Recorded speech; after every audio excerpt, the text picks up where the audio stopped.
गाठ पडली आहे. जतीन जो कर्णधार आहे तो captain leading from the front ती कामगिरी पूर्ण करतोय.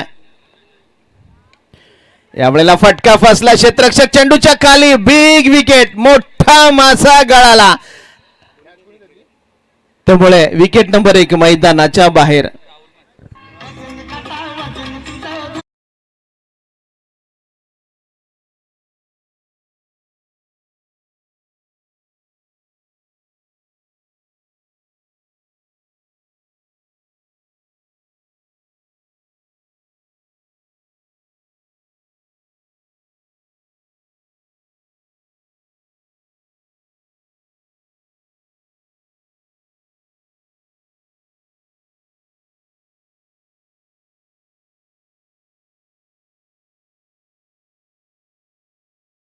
ती कॅप्टन आहे घारापुरी संघाचा.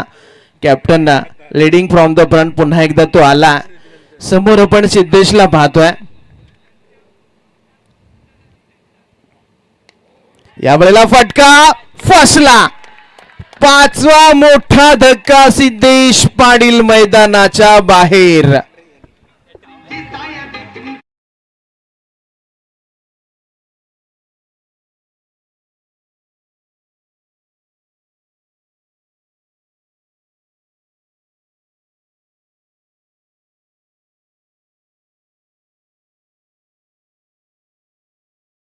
कमावलेत.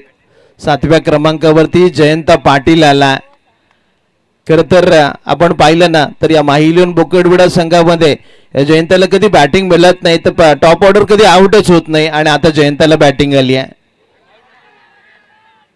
Loud appeal. अगदी घर फिरलं की घराचे वासे फिरतात. आणि आताच्या घडीला घराचे वासे गरा गरा गरा फिरलेत. Jayant Patil back to the pavilion.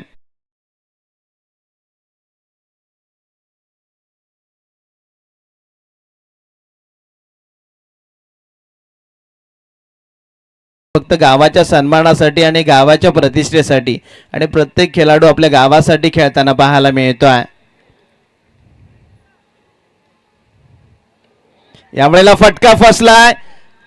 कॉलिंगचा थोडासा अभाव होता परंतु यष्टी रक्षकानं शेवटपर्यंत नजर ठेवली. 2 खेळाडू थांबले आणि आणखी एक खेळाडू मैदानाच्या बाहेर जाईल.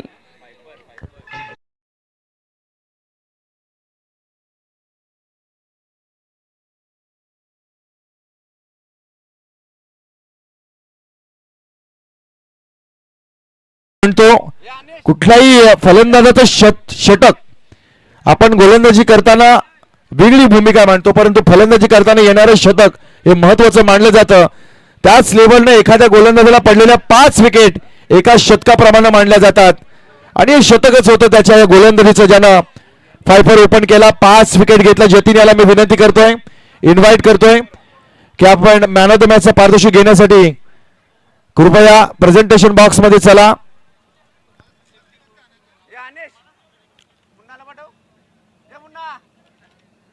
जतीन याला आपण देऊयात man of the match award. श्रीकांतदादा पाटील यांच्या शुभ हस्ते सामनावीरचे किताब आपण या ठिकाणी बहाल करत आहोत. चला फलंदाज आतमध्ये जाऊ द्या, जोडी जाऊ द्या. जेबी मोरा संघ सलामीची जोडी आतमध्ये जाऊ द्या.